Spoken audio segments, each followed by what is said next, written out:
এরপরে প্রশ্ন, বর্তমানে ছেলে মেয়েদের কোন লাইনে পড়াশোনা করলে আখিরাতের জন্য এবং দুনিয়ার জন্য জ্ঞান অর্জন করতে পারবো, জেনারেল, কমই নাকি ইবতেদায়ী? দেখুন,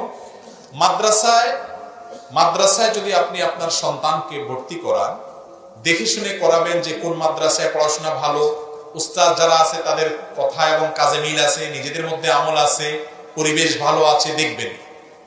দিন যদি শিক্ষা দেন সন্তানকে, আপনার সন্তান কখনো ইনশাআল্লাহ খারাপ পথে যাবে না।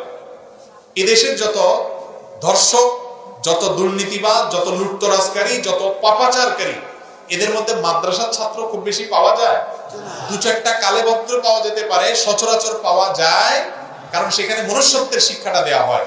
বলে এর মানে কি সব মাদ্রাসা পড়বে? না, সব মাদ্রাসা পড়লে, স্কুল কলেজে না পড়লে আমাদের যারা দিনের কথা বলছি তাদেরকেও তো অনেক সার্ভিস দিতে হবে। আমাদের ডাক্তার, ইঞ্জিনিয়ার দরকার আছে, সব রকম মানুষ দরকার আছে। জেনারেল শিক্ষিত সন্তানরা করতে পারেন, কিন্তু দিনের ছোঁয়াটা যেন থাকে, আল্লাহর সাথে পরিচিতিটা যেন থাকে, এমন শিক্ষা প্রতিষ্ঠানে দিবেন যেখানে ঈমান হরণ হবে না, ঈমান নষ্ট হবে না, বেসিকটা ভালোভাবে দিবেন। বেসিক ভালো দেওয়ার মানে কি শুধু একজন হুজুর রাখি কোরআন শরীফ পড়াই দিবেন না, বরং আল্লাহর সাথে যেন পরিচিত হয়, সেজন্য আলেমদের সাথে পরামর্শ করে বাচ্চাদের উপযোগী বই পুস্তক দিবেন, সেরকম কোর্স করাবেন। এরকম তাদের ভিতটা যদি, ফাউন্ডেশন যদি ভালো করে গড়ে দিতে পারেন, আজকাল শিশুদের জন্য অনেক ভালো ভালো বই বের হয়েছে, অনেক কোর্স হচ্ছে।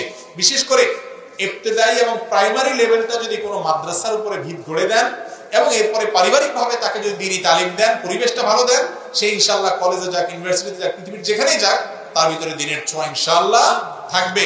কত বাপ মা আছে মাদ্রাসায় দিয়েও ছেলে মেয়ে নষ্ট হয়ে গেছে, বেলাইন হয়ে গেছে, খোঁজ খবর নেই, অজাগায় ছিল। আবার অনেকের কলেজ ইউনিভার্সিটি দেওয়ার পরেও সন্তান চোখ জোড়ানোর মতো সন্তান হয়ে গেছে। ঠিক না ঠিক? এই জন্য মূল জিনিসটা হলো প্যারেন্টিং, অভিভাবকত্ব। অভিভাবক কতটা দায়িত্বশীল হয়েছেন, আল্লাহ আমাদের অভিভাবকদেরকে দায়িত্বশীল তৌফিক দান করুন।